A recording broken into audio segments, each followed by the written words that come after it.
വീട്ടിന്റെ മറ്റേ വശത്താണ് താമസിച്ചിരുന്നെങ്കിൽ എന്നെ പോലുള്ള പാവപ്പെട്ട കുട്ടികൾ പഠിക്കുന്ന പബ്ലിക് സ്കൂളിലായിരുന്നു എൻ്റെ രക്ഷിതാക്കൾ എന്നെ ചേർക്കേണ്ടിയിരുന്നത്.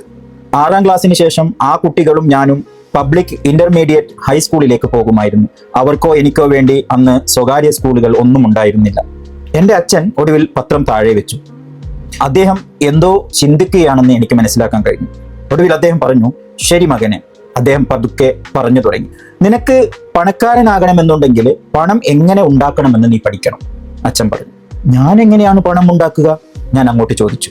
അതിന് നിന്റെ ബുദ്ധി ഉപയോഗിക്കണം മകനെ, അദ്ദേഹം പുഞ്ചിരിച്ചുകൊണ്ട് പറഞ്ഞു.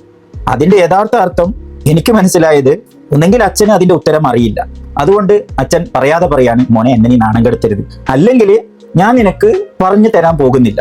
അങ്ങനെ എന്തോ ആണ് അച്ഛൻ ശരിക്കും ഉദ്ദേശിച്ചത്. ഒരു പാർട്ട്ണർഷിപ്പ് രൂപപ്പെടുന്നു. അടുത്ത ദിവസം രാവിലെ എൻ്റെ അച്ഛൻ പറഞ്ഞ കാര്യങ്ങൾ ഞാൻ എൻ്റെ ഏറ്റവും അടുത്ത സുഹൃത്തായ മൈക്കിനോട് പറഞ്ഞു. എനിക്ക് തോന്നിയിടത്തോളം ആ സ്കൂളിലെ പാവപ്പെട്ട കുട്ടികൾ ഞങ്ങൾ 2 പേർ മാത്രമായിരുന്നു.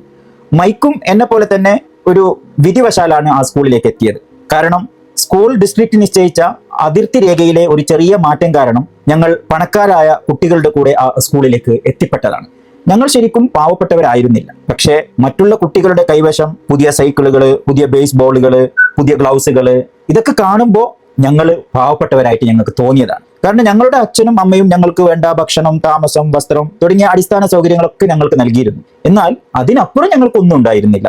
ഞങ്ങളോട് അവർ പറയും, നിനക്ക് എന്തെങ്കിലും വേണമെന്നുണ്ടെങ്കിൽ അതിനായി അധ്വാനിക്കുക എന്നെപ്പോഴും ഞങ്ങളോട് അച്ഛൻ പറയുമായിരുന്നു.